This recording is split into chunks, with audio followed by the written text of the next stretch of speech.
There are places where the Earth behaves like a system you can observe, and then there are places where it behaves like a system still actively running its internal updates. Lassen Volcanic National Park sits firmly in that second category. Located in Northern California, within the western United States of America, on the North American continent, this landscape is part of the Cascade Volcanic Arc, an immense geological pipeline formed by tectonic subduction, where one massive plate slides beneath another, generating heat, magma, and long-term volcanic instability across the region. On the surface, it looks like a national park. Forests, trails, mountain air, snowcaps in the colder months. Clean, almost curated wilderness. But that's only the user interface. Underneath, it's a multi-layered volcanic architecture, still influenced by heat systems that never fully shut down.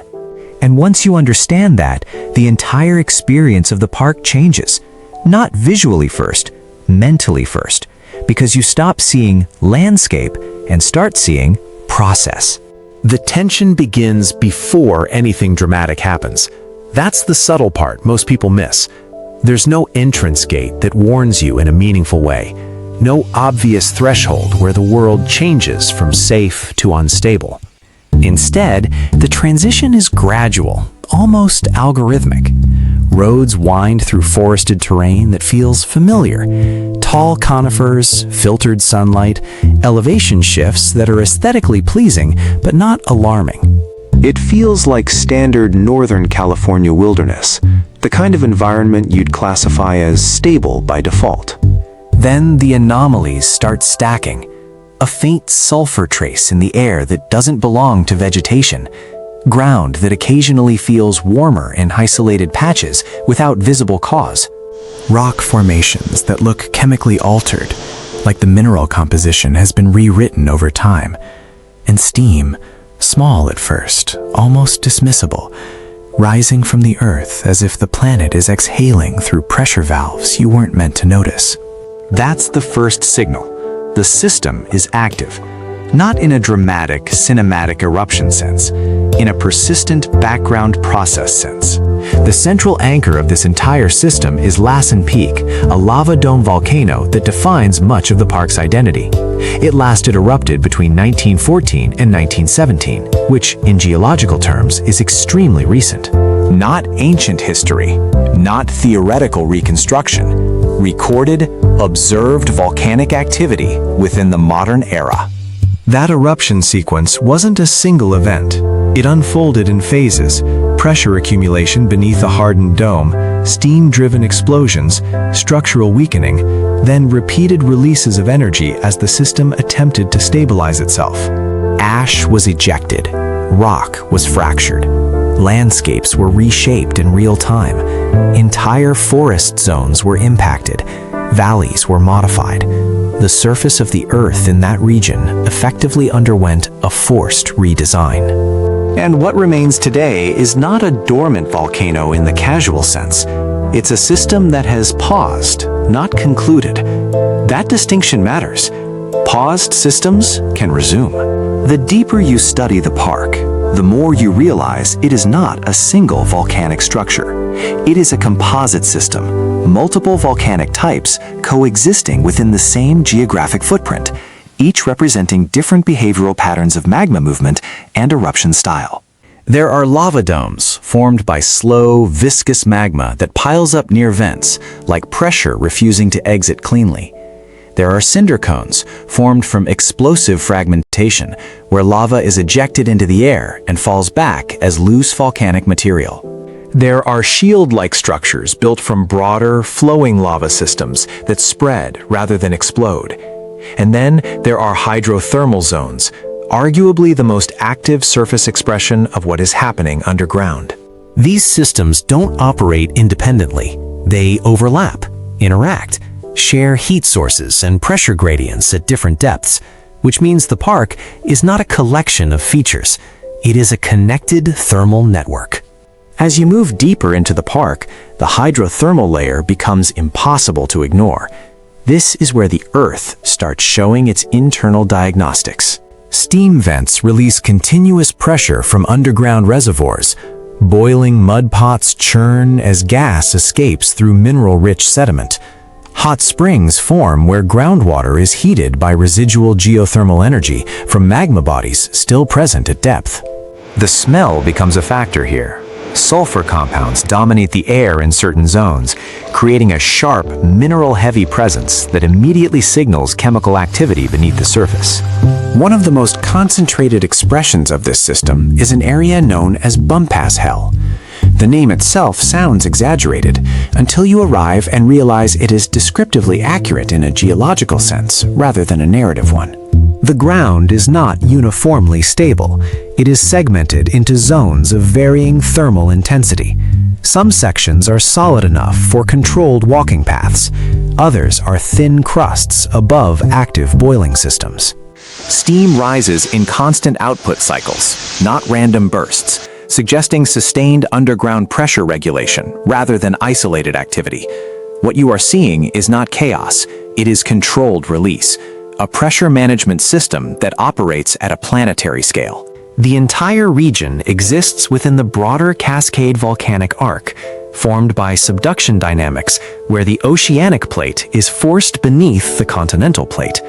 That process generates magma through heat and pressure interactions deep within the Earth's crust.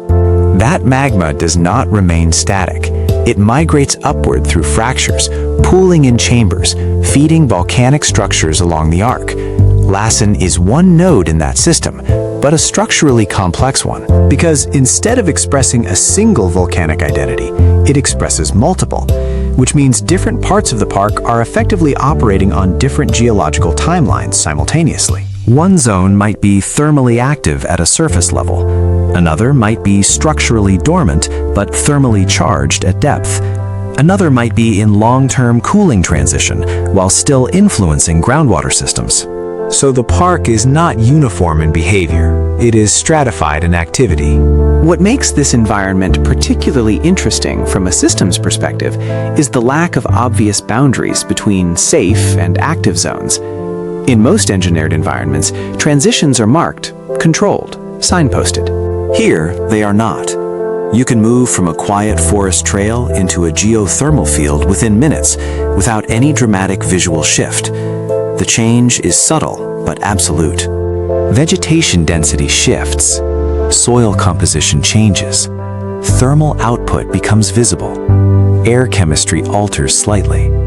And your cognitive model of normal terrain starts to break down, because your brain expects environmental consistency. This place does not offer it. There is also a psychological layer that emerges over time, especially if you stay long enough to observe patterns rather than snapshots. At first, everything feels like nature tourism. Then it shifts into geological curiosity.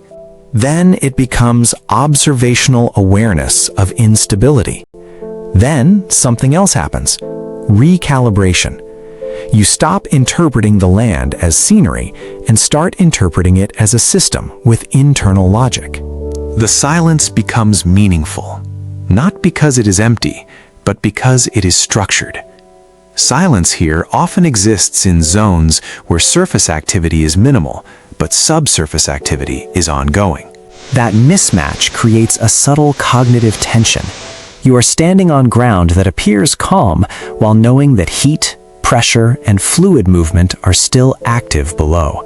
That contradiction is the core experience of Lassen. Even the ecosystems reflect adaptation to instability rather than avoidance of it. Forests grow around geothermal boundaries instead of through them. Wildlife movement patterns naturally bypass unstable thermal zones. Microbial life thrives in acidic, high-temperature environments that would be hostile elsewhere. This is not fragile ecology. It is adaptive ecology. Life here does not resist geological instability. It incorporates it into survival strategies, which is why the park feels less like untouched wilderness and more like a negotiated coexistence between biology and geology. From a scientific standpoint, Lassen Volcanic National Park is essentially a long-term observational site for post-eruptive volcanic evolution. Researchers study magma movement patterns, geothermal circulation systems, heat retention cycles, and surface expression of subsurface activity. But beyond the technical data, what the park demonstrates at scale is something simpler and more unsettling. Volcanic systems do not simply turn off. They transition, slowly, unevenly, and sometimes incompletely. There is also historical layering that adds context to the landscape. Indigenous communities lived in around this region long before it became a protected national park. Their relationship with the land was observational, practical, and deeply aware of geothermal behavior. Steam vents, hot springs, and volcanic features were not anomalies. They were integrated into understanding of the environment's character. Later, as Western geological science developed, the area was reframed through a different lens: classification, mapping, eruption history, hazard modeling. Both perspectives describe the same reality, just with different vocabulary systems. What remains consistent across all interpretations is the core fact. This is not a finished landscape. It is not a stable endpoint. It is an active system in a long transitional phase. The 1915 eruption was not a conclusion. It was a reset event in an ongoing sequence of geological behavior that continues to evolve beneath the surface. And the ground still reflects that history, not as memory, as structure. So when you walk through Lassen Volcanic National Park, you are not just moving through terrain, you are moving through layered time, surface stability, subsurface activity, historical eruption memory encoded into rock, hydrothermal systems still regulating internal pressure, and ecological systems adapted to all of it simultaneously. It creates a rare condition where beauty is not separate from instability, it is produced by it, and the longer you observe it, the more obvious it becomes that nothing here is truly static.